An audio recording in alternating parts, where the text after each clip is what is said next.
হাসান মাহমুদের জন্য টানা দুটি টেস্ট ম্যাচে ব্যাক টু ব্যাক 5টি উইকেট শিকার নিঃসন্দেহে তার ক্রিকেট ক্যারিয়ারের একটি অসাধারণ মাইলফলক।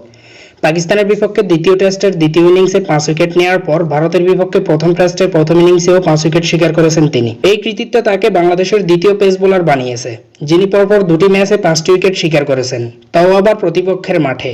অ্যাওয়ে ম্যাচে ধারাবাহিকভাবে ভালো পারফরম্যান্স করা বোলারদের আন্তর্জাতিক ক্রিকেটে মূল্যায়ন আরও বেশি হয়। হাসানের এই পারফরম্যান্স তার সামর্থ্য ও প্রতিভার প্রমাণ দিচ্ছে, যা বড় বড় ক্রিকেট লিগের নজরে আসতে বাধ্য। বিশেষ করে ভারতের বিপক্ষে ভালো পারফরম্যান্স করা প্রায় নিশ্চিতভাবেই তাকে আইপিএল এর রাডারে নিয়ে আসবে। ভারতীয় কন্ডিশনে এমন দক্ষতা দেখানো পেসাররাই আইপিএল এর ফ্র্যাঞ্চাইজিগুলোর কাছে অত্যন্ত আকর্ষণীয়। হাসান যদি পুরো সিরিজে এই ধারাবাহিকতা বজায় রাখতে পারে, তবে তার আইপিএল এ ডাক পাওয়ার সম্ভাবনা অনেকটাই বেড়ে যাবে। এমনকি যদি তাকে বেস্ট প্রাইজে নিলামে তোলা হয়, তবুও কোনো না কোনো দল তাকে স্কোয়াডে নিতে আগ্রহী হবে, কারণ দলে এমন একজন পেসার থাকা সবসময় গুরুত্বপূর্ণ, যিনি বড় ম্যাচে প্রতিপক্ষকে ধ্বংস করতে পারেন। ভারতের প্রায় সব গণমাধ্যমে এখন খবরের শিরোনাম হাসান মাহমুদকে নিয়ে। তাকে নিয়ে যত আলোচনা চলছে, তাতে আইপিএল এর দলগুলোর নজরে চলে আসবে হাসান মাহমুদ। বরাবরই বাংলাদেশের পেসারদের প্রতি দুর্বলতা কাজ করে আইপিএল এর দলগুলোর।